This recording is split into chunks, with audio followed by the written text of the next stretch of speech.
Okay, Gemini, April 20 ito guys. Para to sa'yo, ngayong April 20. April 20, 2026.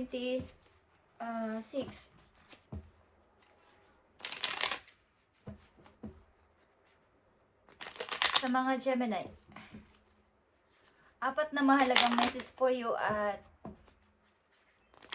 dapat mo tong malaman. Today, April 20. Para to sa'yo, Gemini.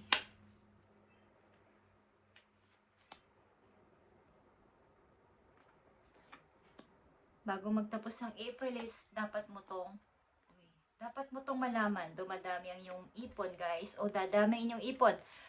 Okay, bago matapos ang April, but ito ay April 20.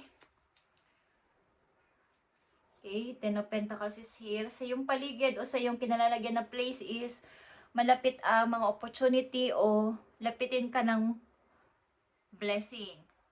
May nag-aalok sa inyo, may gusto sa inyo kumuha, o meron sa inyong mga nag-aalok ng tulong, okay, Gemini, sa paligid.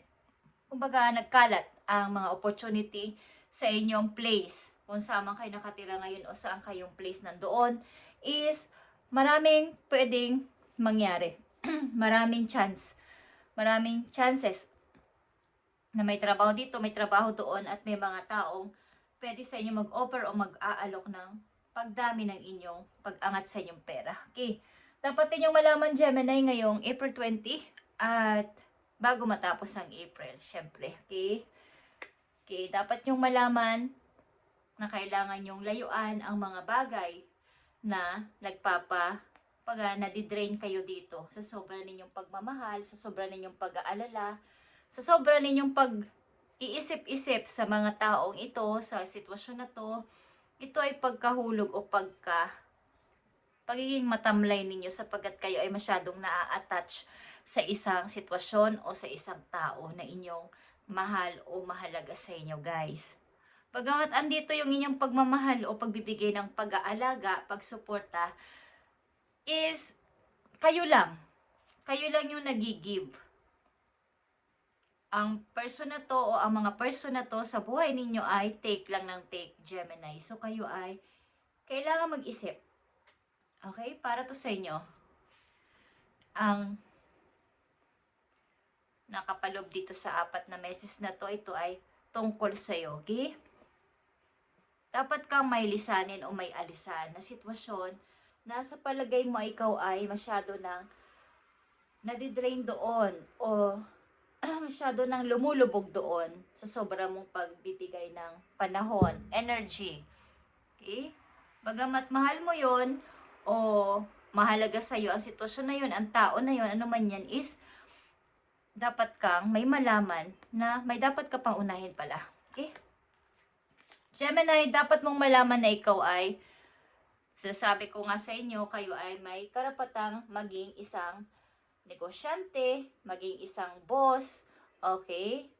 Ito ay King of Pentacles, guys. Pag-angat sa kaperahan. Okay? Pwedeng maging negosyante. Pwedeng maging amo. Okay, guys? Dapat nyo itong malaman after nito na kayo ay may potential na umangat at maging matagumpay sa buhay. Okay? Katulad ng King of Pentacles. Ito ay energy na matagumpay sa buhay, successful, lalo na sa pananalapi. Okay? Negosyante. Lahat sa inyo ay gustong magtayo o mag-start mag-business balang araw, okay? Gemini, dapat mong malaman na kailangan mo to talagang iwan, guys. Kaya mga pasanin na to, na talagang galing pa dito sa unang sinabi ko kanina, na kayo lang yung nagbibigay. Kayo lang yung nagdadala ng lahat ng pasanin, ng problema ng may problema, problema ng dapat hindi nyo problema. Kumbaga, problema rin ninyo, pero dapat may kahati kayo o dapat may katulong kayo dito. Pero, kayo yung umaako. So, ang bigat nito, guys. Gemini. Dapat ninyong malaman na nandito ang Seven of Pentacles, guys. Sabi ko nga, kayo ay nakakapag-impok-impok na o makaka-impok kayo ng pera, makakapag-ipon sa bahay man yan o sa bangko is meron. Magkakaroon, guys, o meron na. At sa inyong ang place, like I said, maraming opportunity. Guys. So kayo ay iwan nyo ang mga sitwasyon o tao na nagpapadelay ng inyong pag-unlad sa buhay. Okay? Nagkalat dito ang coins, guys. Puro ito coins. Andito lang ay 8 of cups and 10 of wands. Ito ay pagbagsak ninyo, okay? Dahil sa mga pasanin na to na kayo yung nagdadala. Okay, ang sunod dito ay Ace of Wands. Iwan nyo tong mga bagahe na to na napakabigat, guys.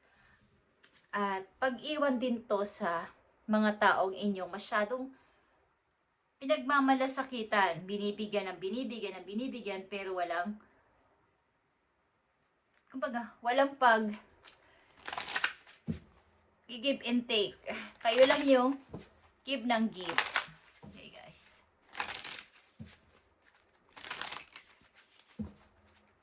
So, iwan nyo to at makikita nyo pagdating nyo ng pag-alis nyo sa 8 of Cups, darating kayo sa 9 of Cups.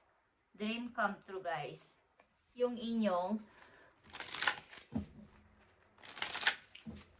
mararamdaman nyo yung saya. Okay? Tignan natin dito, guys, Gemini. Dapat din yung malaman to. April 20 to. Tignan natin tong 8 of Cups na to. Para sa'yo. King of Pentacles. 10 of Wands. At 7 of Pentacles. Para sa'yo to, Gemini. At like I said, kanina lang, 6 of Pentacles is here. Andito yung give and take. Ito ay give and take.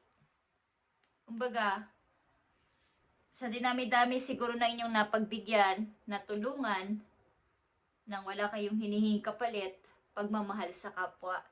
Balang araw, kahit bukas, maaaring mabilis ang process ni God nito para sa inyo. Bibigyan kayo ng reward ni God sa iyong mga ginawa. Nakabutihan. Kaya nga nagkalat ang opportunity sa inyong place. Sa mga Gemini nandito. Kung sa kayong place is maraming opportunity. At kung paalis pa lang kayo o may pupuntahan kayong lugar is napakaraming opportunity doon at doon magsisimula ang paglago mo sa kapirahan. 8 of Cups is here, okay? Nakita nyo tong Knight of Cups. After nitong 8 of Cups, paglayo mo is andito ka para sa mga plano mong bago. Ito ay pagpaplano para sa bago ninyong emotion, bago ninyong gagawin sa buhay na magpapasaya sa inyo, guys. At King of Pentacles, 2 of Swords is here. Maari sa kung kayo ay magiging maayos ang pamumuhay at maayos na nga sa kasalukuyan, is andito naman yung inyong mga pagdadoubt sa inyong mga gagawin sa buhay. Halimbawa, katulad ng sinabi ko kanina, may potential kayong maging isang negosyante o mag-build ng something new, something na makapagpapaunlad pa sa inyong sarili, lalo na sa inyong kaperahan, is andito yung pagdadalawang isip, pag-overthink, pagdududa sa kakayanan, pagdududa sa pagdedesisyonan. Okay? Ito ay pag-iisip-isip ng left and right sa inyong mind ay hindi pa kayo makapag-desisyon. Pero andito na yung plano, guys. Okay? 10 of Wands is here. 7 of Swords. Nakita nyo tong 7 of Swords.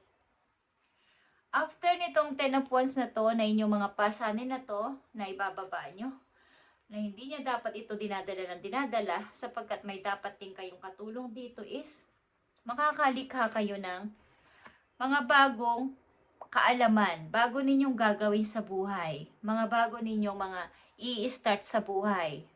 Bagong idea is paparating sa inyo, guys. Dapat may katulong kayo dito, hindi lang kayo ang nagpapasa ng problema ninyo. Ito man ay problema sa pamilya, sa buhay mag-asawa o sa buhay bilang isang magulang. Is dapat may katuwang kayo dito, hindi lang ikaw dapat, Gemini. 7 of Pentacles is here. 3 of Pentacles is here, guys. Ito yung kawalan mo. Bakit yung kawalan mo ng pera, pag-iwan sa'yo ng mga tao sa paligid dahil ikaw ay walang-wala. Pero ang bilis lang. Ang bilis lang ng pagdating o darating na swerte sa iyong buhay, guys. Okay?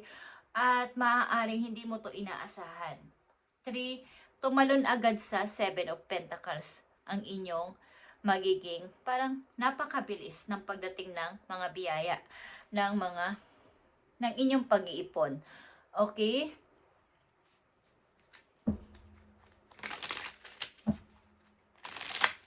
Para to sa iyo, Gemini, April 20, 2026. Tingnan pa natin ang mga paparating sa inyong mensahe, guys. At maaari din dito sa inyo is may babalik na person para kayo ay kumustahin o makipag-ayos sa inyo sapagkat nalalaman ng inyong pag-angat na sa buhay, pagiging okay na sa buhay is nasa sa inyo to kung inyong tatanggapin o kakatagpuin pa din. Okay. Tingnan natin to, Gemini.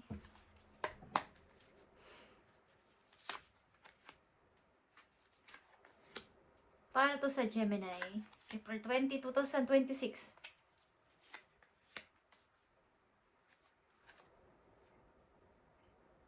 Andito ang 8 of Wands, guys. Okay? Tuloy-tuloy lang sa pagbangon, tuloy-tuloy lang sa pagpapatuloy sa buhay para sa inyong kaligayahan, para sa inyong kasiyahan.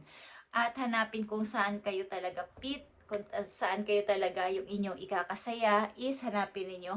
At kung ano talaga yung binubulong ng inyong puso, ng inyong gawin. Okay? Nandito ang King of Swords, guys. Okay. Pagtingin na lang at pag-alala sa mga nakaraan. Pag-smile habang inaalala ang mga nakaraan.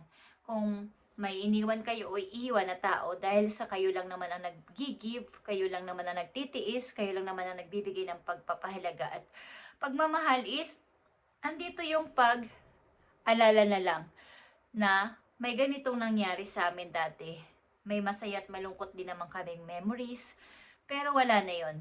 Okay? Magkakaroon kayo dito ng pagkamulat na tama na to. Tama na tong pagtitiis ko. Kailangan kong maging practical this time. Kailangan kong hanggang dito na lang is magpatuloy ako sa buhay. Okay, Gemini. 2 of Pentacles is here. Maaring kayo ay mamimili sa dalawang trabahong mahalaga at maganda ito. Ito yung pagmumula ng inyong pagtaas ng inyong mga ipon at pagiging isang, kumbaga is yung may freedom sa kaperahan.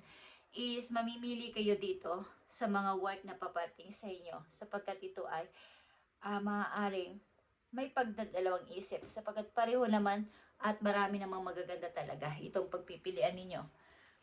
Pero ito yung pagmumulan talaga, aliman dito inyong piliin, pagmumulan ito ng inyong paggaan ng pagdating ng money sa inyong sarili. Okay? Andito ang The Hermit, guys. Okay, pag-start na mag-isip-isip para sa future, para sa hinaharap. Maaring tama na to, kailangan ko munang i-train pa ang sarili ko na may malaman pa.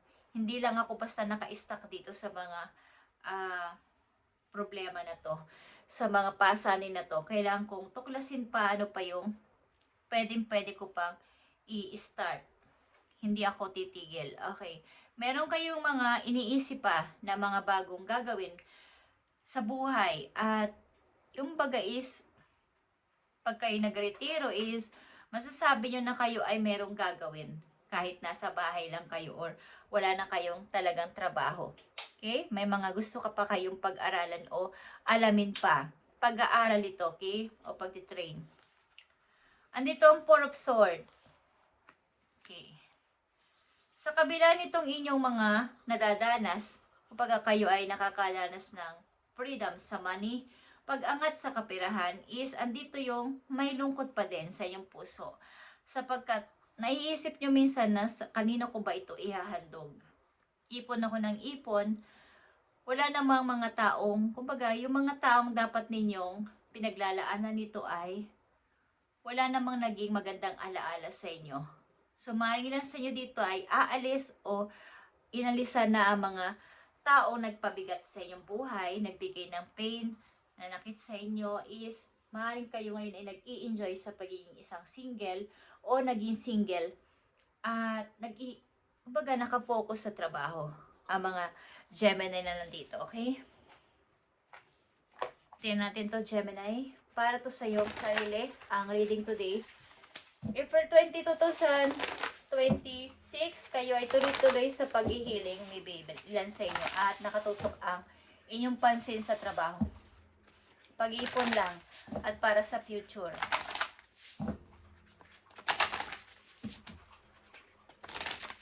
Tingnan natin to.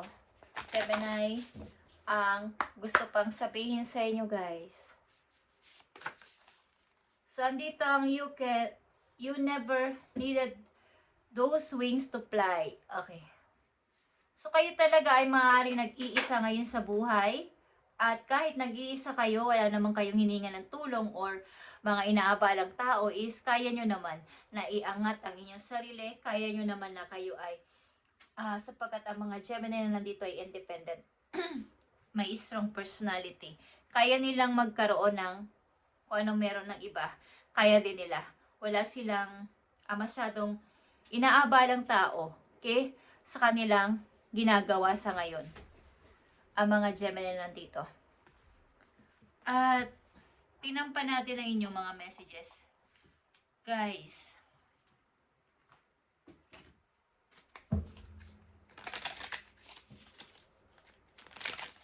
kahit hindi kayo maghihingi ng tulong sa iba is, kaya naman ninyong pag-aanin ang lahat. Kaya ninyong magpatuloy. Kaya ninyong mag-isa. Meron kayo itong dalawang 8. At nandito ang King of Pentacles.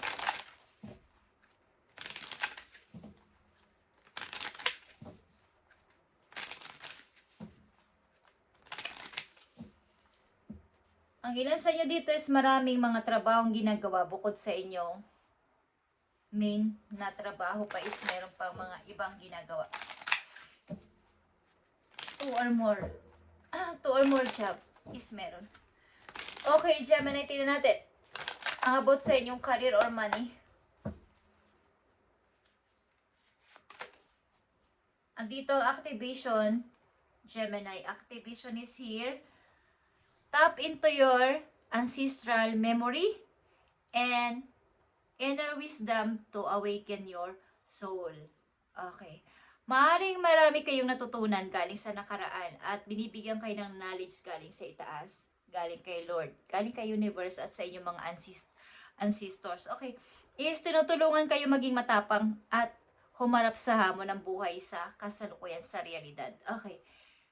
You're unlocking your soul's purpose and receiving divine gifts. Okay, ang mga Gemini nandito ay maaaring bukas ang inyong third eye or kayo ay nakakatanggap ng mga messages, signs o symbols galing kay God na dinadaan sa inyong panaginip, sa pakaramdam, sa feelings ninyo at sa mga nakikita at naririnig ninyo. Okay, kayo ay may gifts na galing kay God na maaaring nakakatulong sa inyong araw-araw na routine sa buhay at nagiging guide natin sa inyo. Okay guys? Yung mga kaba nyo, yung mga iniisip nyo, yung mga pakaramdam nyo is maaaring nagkakatotoo.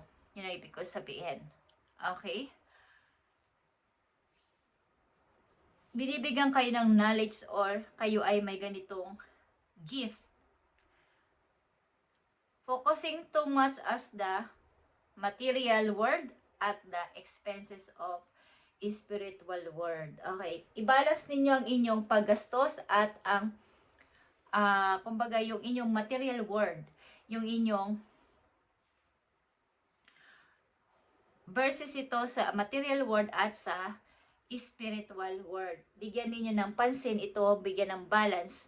Okay, dahil nasa realidad tayo ng buhay. Okay, yung material world nyo na ginagalawan dito sa mundo at ang inyong spiritual world, yung inyong pananampalataya, i-upgrade nyo pa habang kayo ay naninirahan dito sa mundo, okay, sa realidad. Ibig sabihin, dahil kayo ay merong wisdom, Okay, na binibigay si God o knowledge galing sa Kanya. So, maaaring bukas ang third eye ninyo guys, kayo ay nakakaramdam, alam nyo lahat. Kumbaga, mayroon kasi itong naiitulong sa tao ang may ganitong gift. Maaaring nararamdaman nyo at alam nyo ang inyong sitwasyon, kaya nagagawa nyo to ng paraan. Hindi kayo basta-basta sumusuko. Kaya andito ang 2-8. Nagpapatuloy kayo sa buhay. Habang kayo ay ihiling pa din sa inyong sarili. Kayo ay tuloy-tuloy sa pagtatrabaho, tuloy-tuloy sa hamon ng buhay, at tuloy-tuloy sa pag-angat sa buhay. Wala kayong ibang, kumbaga yung mga nakaraan, yung mga past na nagbigay sa inyo ng sakit, ng kirot ng inyong puso, mga nanakit na tao, kamag-anak man yan, mga kaibigan, or inyong lovers, inyong asawa, mga anak, is andito yung pagngiti, yung pag-smile sa inyong mga labi habang tinitingnan nyo ang mga memories, pictures galing sa nakaraan. Ginagawa nyo na lang ito sa isang parang positibong pag-alala, hindi yung sa paninisi. Okay? Gemini, ito ang mahalagang message sa inyo. At you never needed those wings to fly. Kaya mo to, Gemini, nang kahit wala kang inaabalang tao. Kaya mo sapagkat ikaw ay may natural na gift galing kay God. Okay guys, thank you and God bless, Gemini.